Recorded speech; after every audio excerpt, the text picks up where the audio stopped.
famille en affaires, c'est l'entreprise d'abord. Les gens vont être soumis à ce que c'est que l'entreprise devrait faire.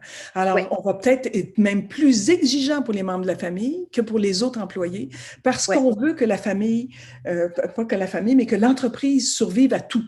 Alors, oui. souvent, on va être.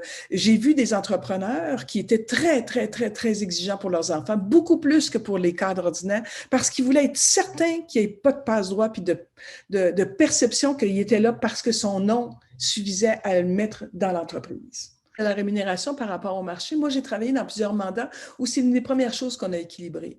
Les parents d'une autre génération payaient tout le monde qui était contrôleur, caissière, en charge de l'entrepôt, tout le même salaire, parce que c'était l'idée du Oui, patrimoine. Tu sais.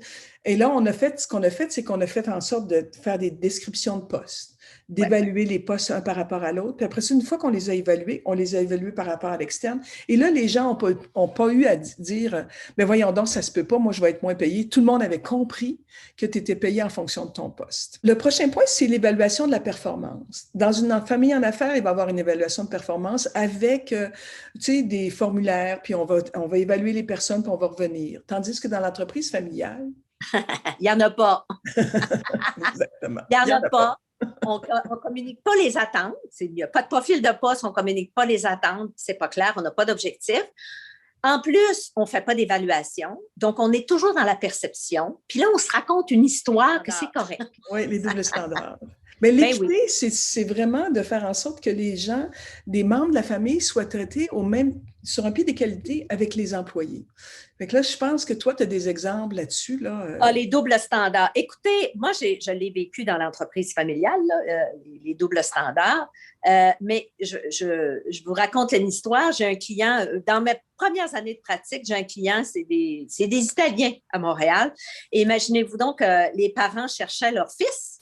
Puis l'employé, il demande à l'employé, où est un tel? Il dit, ben, il est parti à Acapulco. Acapulco, c'est loin du Québec. Fait que jamais on n'aurait toléré ça d'un employé qui parte à Acapulco sans aviser. Ben, ça a été toléré. Dans une PME, l'équité est une valeur essentielle. Quand on commence à avoir des bris d'équité, on crée de l'injustice. Injustice veut dire insatisfaction. Ça veut dire que les meilleurs vont s'en aller oui, tout à fait. et on va avoir des conflits. Bon, on a aussi un phénomène au Québec là, qui, tu sais, le dernier point, c'est le patrimoine familial versus la séparation des deux. La famille, le patrimoine familial, la famille en affaires. On a eu toute une génération qui ont abordé le problème et la problématique du transfert d'entreprise via des yeux de comptables qui voulaient que les gens aillent chercher leur déduction pour gain en capital. C'est une Ouais. fiscalité intéressante. Mais là, ils disaient, vous pourriez offrir des actions à tous vos enfants, ça va faire du fractionnement de revenus, puis vous allez pouvoir... Alors, on s'est retrouvé avec des entreprises où, quand on passait de la première à la deuxième génération, là, juste la deuxième génération, les gens qui travaillaient dans l'entreprise se retrouvaient avec des frères et sœurs qui n'étaient pas présents dans l'entreprise. Et là, il fallait qu'ils travaillent eux pour faire vivre ceux qui ne sont pas dans l'entreprise. Et moi, j'ai vécu un cas où les employés ont vu leur augmentation de salaire gelée pour que les membres de la famille puissent recevoir leurs dividendes parce qu'ils attendaient les dividendes pour vivre. Alors, Ben oui. c'est une injustice totale. Puis, il a fallu que dans la deuxième génération, à un moment donné, il y en a qui prennent conscience que ça n'avait plus d'allure et qui rachètent les frères et sœurs pour pouvoir arriver à faire une entreprise, une famille en affaires. Dysfonctionnelle, ça ne fait pas une entreprise familiale ou une famille en affaires fonctionnelle.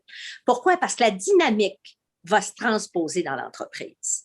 Et c'est justement, quand on le sait, c'est dysfonctionnel, on le sait, ben ça va se transposer. Fait que, tu sais, dans le go-no-go, là, dans les choix, c'est-à-dire, est-ce que je vais me piéger?